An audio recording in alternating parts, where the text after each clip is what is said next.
by the way. Yes, you are. Beware of ice is my lesson of the morning. And I'm Sandra Smith. Thanks for joining us. Lawmakers working to hammer out a deal as both sides dig their heels in on their respective issues. Republicans want more border security and stricter immigration reform. Democrats want to protect those so-called dreamers. One thing's for sure, it will be another busy day in Washington. You say that you wanted more people coming from Norway. Is that true, Mr. President? I wanted to come in from everywhere. What he was referencing is, from a merit-based perspective, we'd like to have those with skills who can assimilate and contribute to the United States, moving away from country quotas and to an individual merit-based system. This has turned into a S show, and we need to get back to being a great country where Democrats and Republicans have worked together to do something that we should have done years ago. The Republicans are in control of the House and the Senate and the White House. It is their decision as to whether they'll work with us to move forward. We certainly don't want the government to shut down, but we'd still like to see a budget deal that is a 2-year budget deal, that is a clean budget deal. We haven't given up on that, and we hope that Democrats will not hold our government hostage and will not stop military spending. Peter Ducey is live for us this morning on a chilly day in Washington. Peter, are Republicans even trying to win over Democratic support to keep the government open?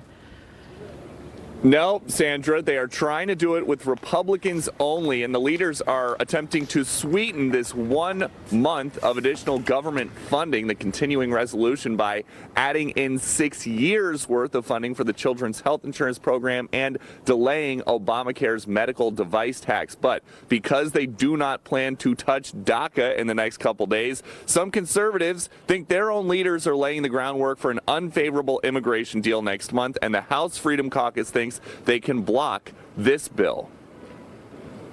We're not setting any demands for leadership. I will say, based on the number of no and undecided votes, there is not enough votes for a Republican-only bill that would reach a 218 threshold without convincing some of our members to switch their position from either undecided or no to yes. This morning, the White House legislative director warned his colleagues on Capitol Hill that a shutdown would make them look bad, but at the same time, he seems to sympathize with their stance. There is a sense that if Republicans control the House, and the White House, they'll get blamed. But the reality is that Democrats, we need 60 votes in the United States Senate. The Democrats are the ones that have a lot of power here, and they are, as you say, holding the American people and the government hostage in order to get the demands that they want on DACA. But Democrats are already saying Republicans control every branch of government, so if they can't keep it open, it's their fault. So, Sandra. Peter, would Democrats vote on this short-term bill if they could get DACA next month? No, it doesn't sound like it. The House Democratic Whip, Steny Hoyer, is already saying that even if there's a short-term, couple weeks-long government funding bill, he wants DACA attached. And the Senate Democratic leader, Chuck Schumer, is already saying that they tried to negotiate an immigration bill with Republicans, but the president didn't like it. It's not the bill we would have written if we were in charge. But that is not the situation we find ourselves in. To make this body work, to avoid a shutdown, we must compromise. Republican lawmakers only have till Friday night to figure out how to keep the government open, and right now a meeting is beginning behind me across the street from the House office buildings to see where things stand this morning. Sandra? That deadline quickly approaching. Peter Ducey, thank you.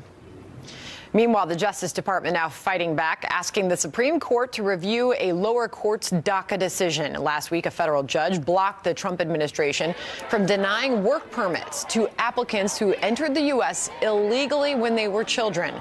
The administration is also appealing the ruling to the Court of Appeals at the same time as it asks the High Court to get involved. 5 minutes past, the former White House chief strategist Steve Bannon speaking with the House Intelligence Committee for a long time yesterday. And he's expected to go back for round 2 tomorrow. Meanwhile, that same panel will talk with Trump campaign manager Corey Lewandowski today. And South Carolina Congressman Trey Gowdy, member of that committee, with a lot of questions to ask. Sir, good morning and welcome back to America's Newsroom. Good morning. Thank you. I heard you last night say that Steve Bannon was using a tortured version of executive privilege. Well, he was there for 12 hours. So, yeah, I imagine you talked about something. Well, we spent the first half of the day trying to understand what in the world he was talking. It was treasonous, but if everything's off limits, that's a really short conversation. So I take it you asked him about the treasonous comment, and he did not answer it, right?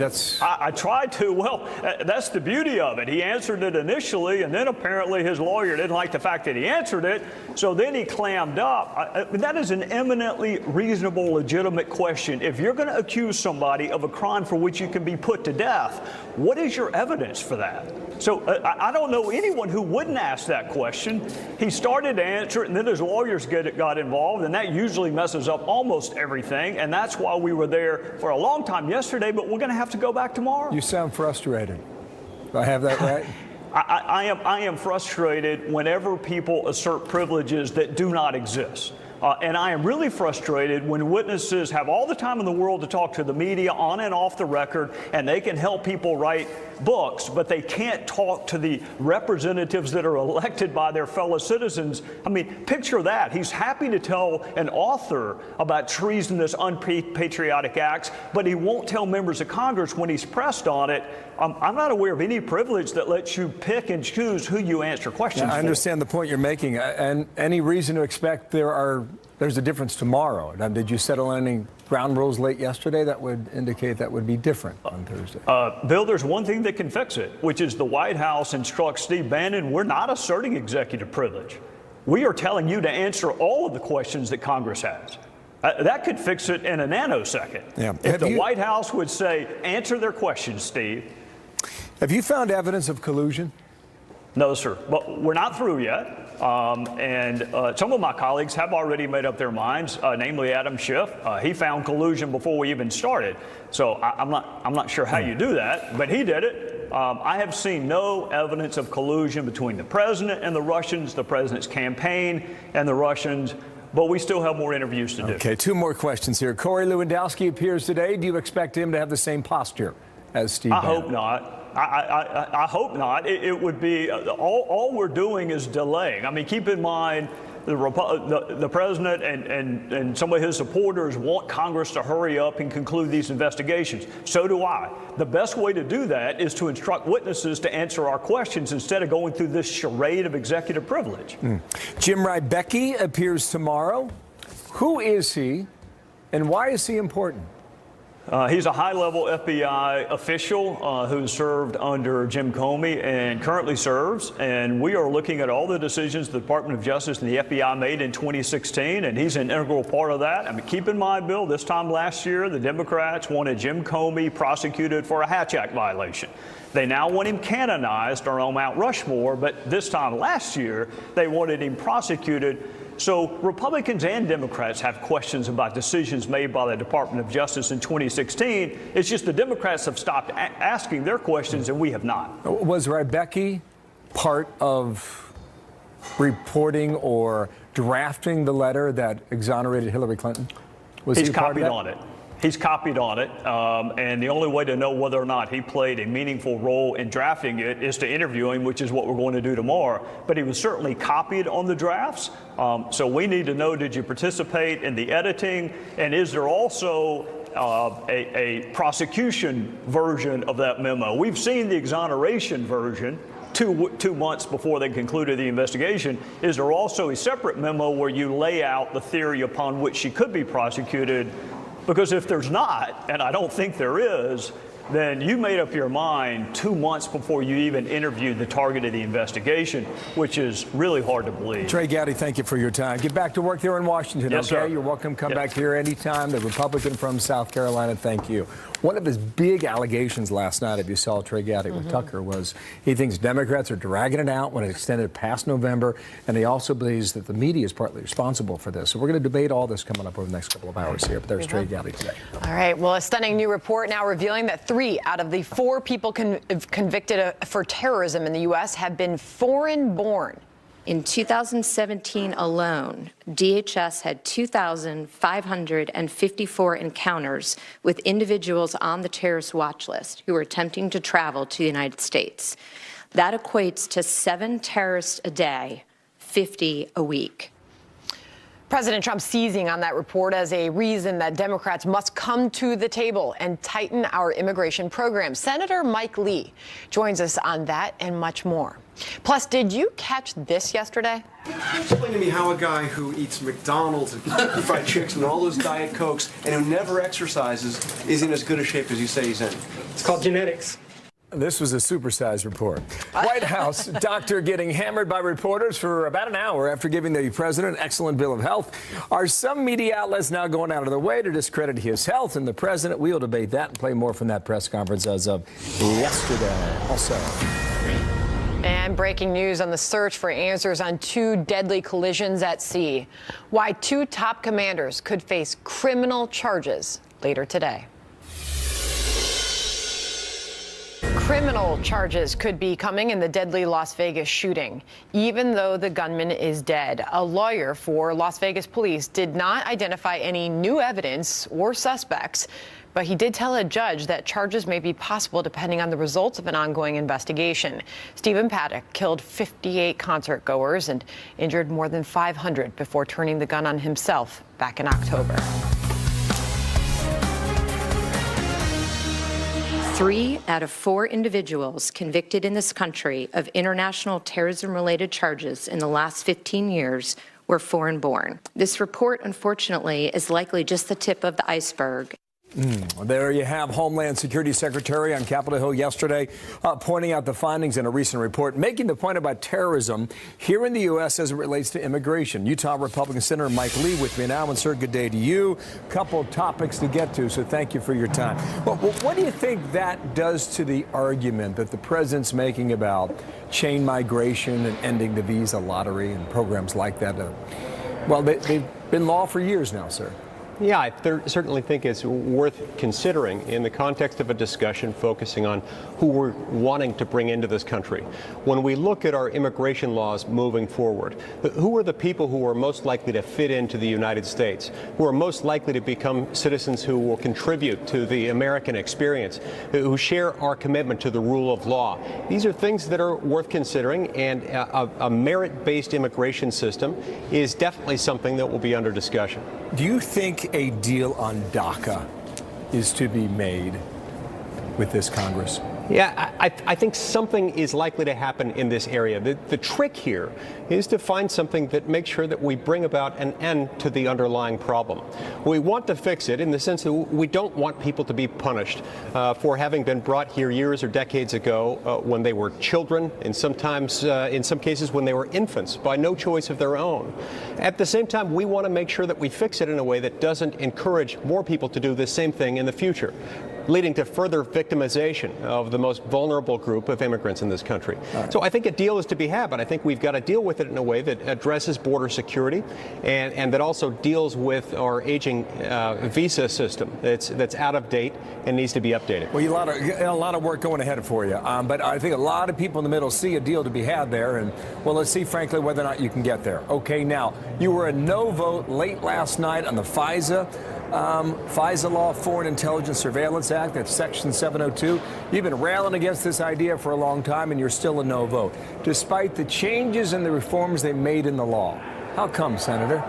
I voted against bringing debate to a close last night because they haven't brought about adequate changes to Section 702. Now, neither I nor Senator Paul nor Senator Wyden or Senator Leahy or any of the others who voted no last night want to end Section 702. That's not what this is about. What we want to make sure is that it can't be abused, that it can't be used to bring about illegal backdoor searches on American citizens. Right now, and as the law has been amended in this most recent iteration, it's got a loophole in it through which you could drive a Mack truck and a 747 and an Airbus A380. This is not an adequate protection for the American people, Senator, who don't want to have their own government spying on them. You mentioned abuse. Do you believe this law has been abused?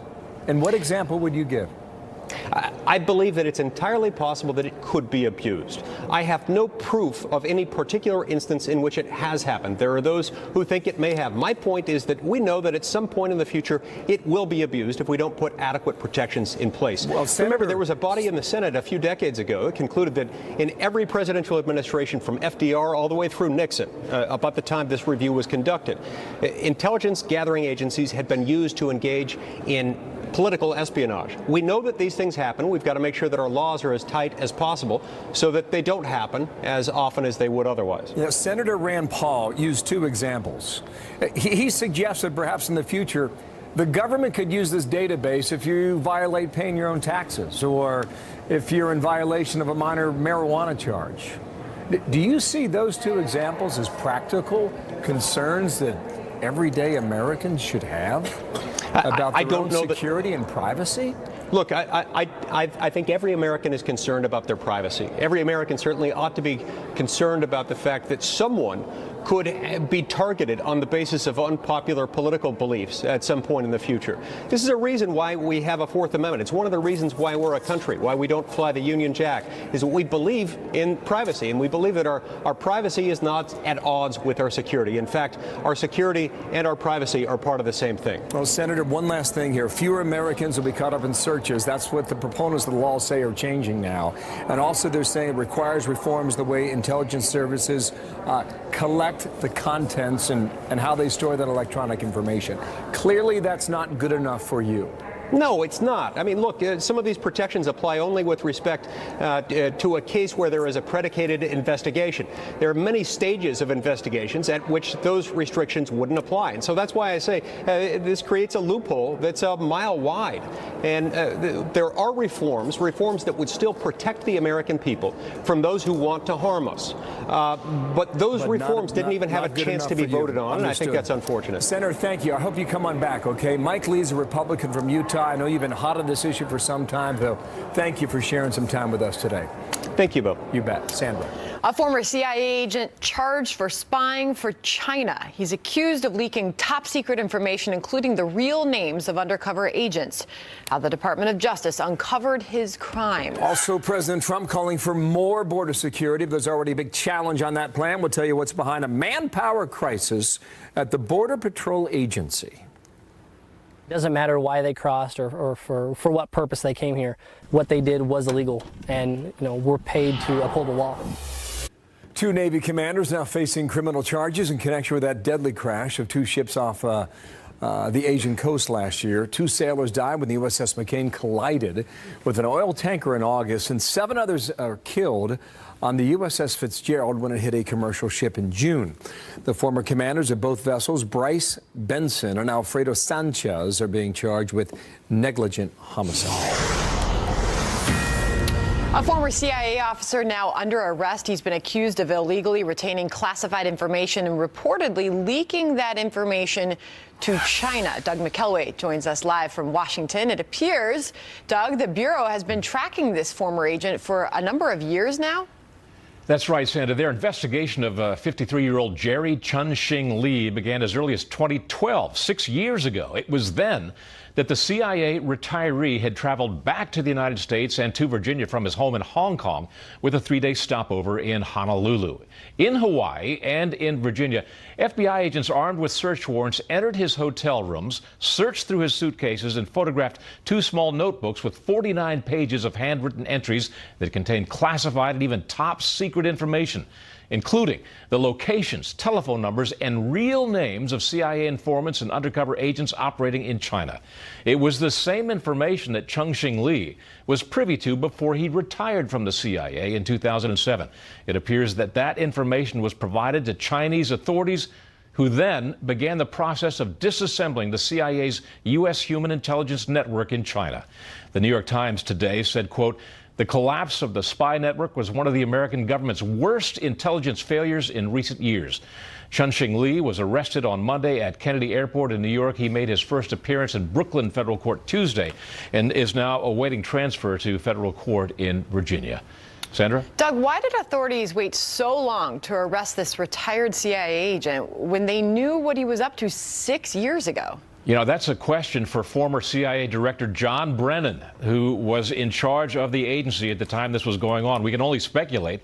It may be that the damage was done by the time the CIA began to see its undercover operations in China fall apart. It may be that once compromised, they trailed Chun-Shing Lee in an effort to find out who his contacts were so as to infiltrate his operation. But we also know that he knew that he was being trailed. The FBI interviewed him on 5 occasions between May and June of 2013, during which he never acknowledged possession of the notebooks with all that classified information. Sandra? All right, Doug McElway, thank you. There are disturbing new details emerging from inside a home in Southern California. What police are now saying about what they found when they arrived at the scene there. Plus, there is this today. Data indicates that the president is currently very healthy and that he will remain so for the duration of his presidency. The White House doctor telling reporters the president is in excellent health, but many of them not accepting his diagnosis. Our panel takes up the debate. But first, here's Eric Trump on his father's health. Think about the question, does he eat ice cream? I mean, this is insane. Like, where is the coverage of the economy at 26,000? Where is the coverage of unemployment being the lowest ever? Details now emerging from inside that home in Southern California after a 17-year-old girl escaped and provided evidence to police of the conditions inside that home. She and her 12 siblings would still be suffering. Police finding the home was used by the parents of 13. A social service director applauding that girl's bravery just yesterday. Listen. I am immensely grateful for the young child being willing to make that call to 911. Otherwise, we would not have had the opportunity to intervene. And we want to highlight the importance the community plays in providing us with information about abuse and neglect. As police continue to sift through that evidence, the parents, shown here, David and Louise Turpin, remain in jail on $9 million bail, facing charges of torture and child endangerment. President Donald Trump getting a clean bill of health from the White House doctor. Mr. Trump even taking an unrequired cognitive exam, which he also passed. But that was not good enough for all those reporters in the room who continued to grill the doctor for an hour during a Q&A session. Listen. He continues to enjoy the significant long-term cardiac and overall health benefits that come from a lifetime of abstinence from tobacco and alcohol. We discussed diet, exercise, and weight loss. He would benefit from a diet that is lower in fat and carbohydrates and from a routine exercise regimen. Data indicates that the president is currently very healthy and that he will remain so for the duration of his presidency. Can you assess the president's mental fitness for office? An incident recently where the president appeared to slur his words while giving an address. Did you look into what the cause of that might have been at all? He would be the healthiest individual ever elected to the presidency. Do you agree with that assessment? How a guy who eats McDonald's and Kentucky Fried Chicken and all those Diet Cokes and who never exercises is in as good a shape as you say he's in. Let's bring in our panel. Dr. Mark Siegel is a professor of medicine for the NYU Langone Medical Center and a Fox News contributor.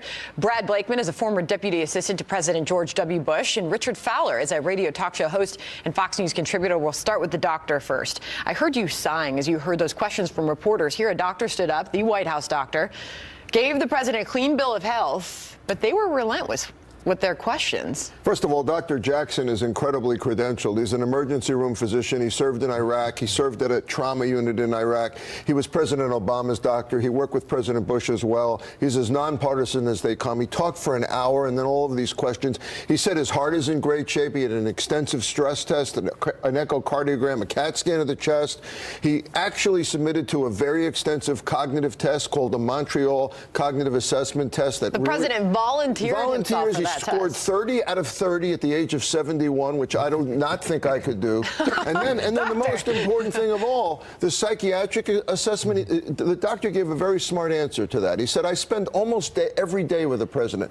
Sandra, you know how you assess psychiatric behavior? By spending time with someone. It's not really something you can test. So he put his own reputation on the line here. And I think that he did, I think the media is doing a real disservice here to people with real mental illness and real cognitive issues and real dementia by targeting the president and making it seem like it's a diminishment of and some I know kind. you have a piece in USA Today, an op-ed on just that, your concerns as far as that. But Brad, when you looked at members of the media in that room yesterday, almost an hour long those questions went. The president did say, the White House said that the president said, go out there, answer all their questions. But it appeared the members of the media were disappointed at what they found. There's no doubt. They looked absolutely perplexed and beside themselves, and were peppering the doctor for an hour with questions. Are you sure he's okay? Are these levels correct? Did the president tell you to say anything that you shouldn't say to us? Are you prohibited from reporting things? The doctor laid it all out, and I'll tell you, after working for several presidents, this is unprecedented. Usually a one-page document, and at best is turned out to the media after the presidential physical, and it's very generic. It's the president is in good health, and he'll have another exam next year. The fact that they went before the cameras and answered every question to exhaustion to a dissatisfied press corps is really something and telling, and the doctor hit it right on the head. This isn't the kind of thing that the president should have to go through. Richard, most of those reporters seemed upset they weren't able to get anything on this president. Was this a good strategy for President Trump?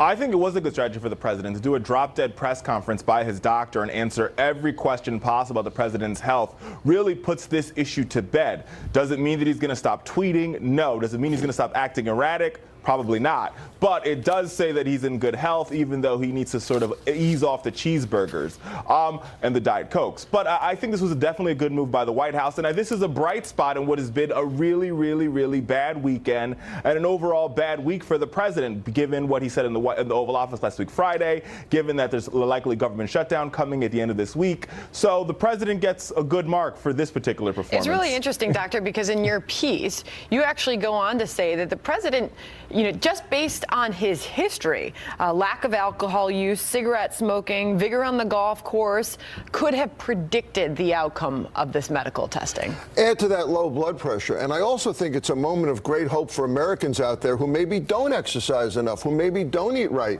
You can still improve. You can still, which is what Dr. Jackson said President Trump should do. Start walking that golf course now. Get rid of the golf cart. Start exercising regularly. Lose some weight. Improve your diet. Because already with your genetics, your low blood pressure, your low cholesterol, which you can bring down further, and again, not smoking and not drinking, you're already ahead of the curve. Now, the last two presidents, Sandra, exercised vigorously.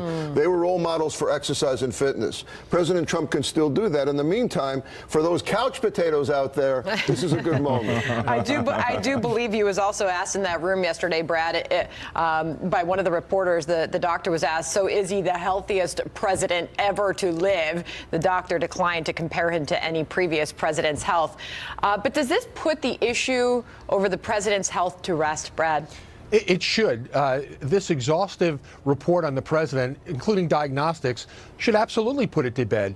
And if anything, I would challenge any reporter in that room to take the same kind of test that the president went through, even half his age, and try and get the kind of scores this president did. And if I were the president today, I would take the entire press corps to McDonald's and have a full Big Mac, supersized meal as a thank you for their behavior yesterday. The only thing I will add to that, Sandra, is the reason why I think the press corps was chomping at the bit was because his other doctor, when he was running for office, sort of released this glittery letter talking about he is the healthiest person and he's the healthiest president that ever lived, which is why people in the press corps sort of gave this health report a side eye. Now they no longer have to do that because a doctor who's well credentialed has said that the president's healthy. Now we can focus on the fact that he tweets too much and he drinks too many Diet Cokes.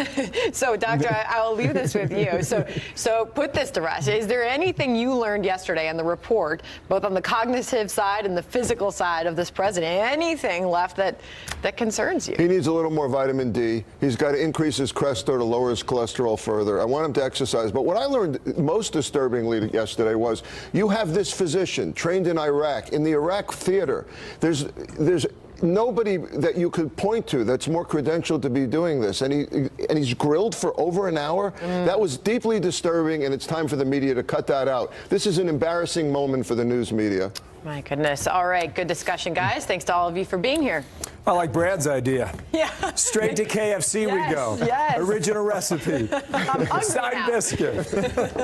All right, now the markets are open. We are in rarefied air. Check it out. 9:40 in New York, and the Dow hitting 26,000 yesterday. So what about today, and how long can this last? We'll check that out with Maria in a moment. Plus, there is this today.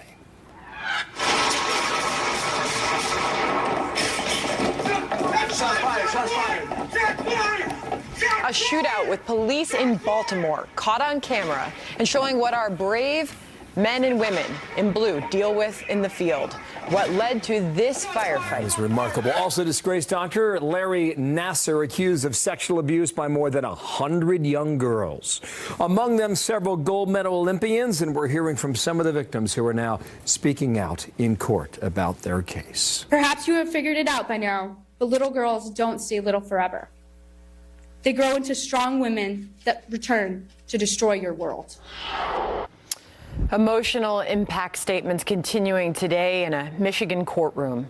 Victims speaking out about sexual abuse at the hands of USA Gymnastics team Dr. Larry Nassar ahead of his sentencing. Nassar pleaded guilty in November to 7 counts of criminal sexual misconduct, and now some of those girls are testifying against him. I've looked into my parents' hardened eyes, seeing their pain from now knowing that their only child was molested right in front of them in the same room. I listened to you tell me no one should ever do that, and if they do, you should tell someone. Well, Larry, I'm here, not to tell someone, but to tell everyone.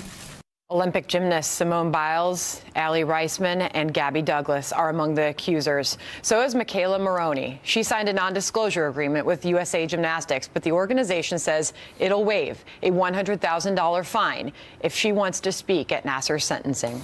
That is remarkable to listen to. Wow, so stocks are up this morning. Check it out on Wall Street, 15 minutes of trading, and we are back yet again, knocking on the door of 26,000 for the Dow, surging yesterday for the first time in what we call rarefied financial air. Closed below, though, that mark, dropped about 300 points before the close. Maria Bartiromo, host of Mornings with Maria, Sunday Morning Futures. How you doing, Maria? Good morning to you. Great to see you. Here's what I want to know. Okay. All right, we're going pop, pop, pop, pop, pop, pop, pop. What stops this bull run? Yeah, there's a lot of momentum in the markets, obviously, Bill. But you know what? I think when you see a decline that you saw yesterday, you have to respect that kind of a decline. You have to say, okay, what changed here? What's going on? Why did we drop so precipitously at the end of the day? It could be that 26,000 is representing some resistance for this market. And there's no question that this market has been going nowhere but straight up now since the election. So you would expect to see some pullback at some point. I would not be surprised to see this market back and fill a little. In other words, go up toward 26,000, come back. Go up, come back. Because we need more evidence now that the growth is there in terms of earnings and in terms of what this tax bill is going to provide. That's a great point. The tax bill and the earnings, all that, too. There is the threat of a government shutdown. Yeah. I mean, historically, that really is a drag on the markets. I assume they're listening on that. That's and right. So, too, is Washington. When you have resistance and a feeling that this market has gone up as much as it has, people look for excuses. The government shutdown may very well be one excuse to sell. Another excuse to sell, and I think this is important for our viewers to keep an eye on, there's a lot of supply coming to this market. In other words, the capital markets, there's action once again. There's going to be M&A, mergers and acquisitions. There's going to be IPOs, a couple of secondary offerings. When you get more supply, more deals coming to market, and you don't have any more demand, supply demand, pretty easy stuff. So you also want to look at the supply coming to the market. But this government shutdown, if we were to see it, that's a perfect excuse to say, you know what, I've made $7.5 trillion since the election. Let me take some chips off the table. I got it. So we'll watch that. Also watch this, and that's jobs and unemployment. The president was touting minority employment in America today. He said this yesterday.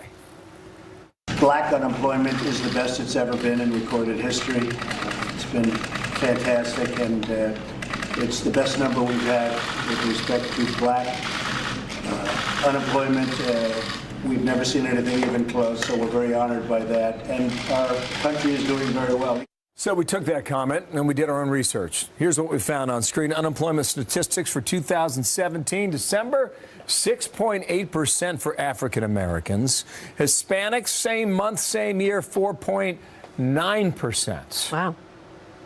That's low. These are very good numbers, Bill, and it is an indication of what's really going on in the economy. And by the way, when you look at markets, what's driving markets really are the fundamentals. So as long as we do have a fundamental story in place, like the lowest level of black unemployment that we've seen in so long, like job creation, 2 million over the last year, you're going to continue to see profits rise, and that's going to be a pretty good bid under the market. So even if we were to see a decline, like I said, there is some resistance here, longer term, you look at things like what you just showed, that minority unemployment, job creation in general, earnings growth, that ultimately supports longer-term stocks. We are right now in the middle of the fourth quarter earnings season, and before this tax legislation passed, people were looking for growth in earnings of 11% for 2018.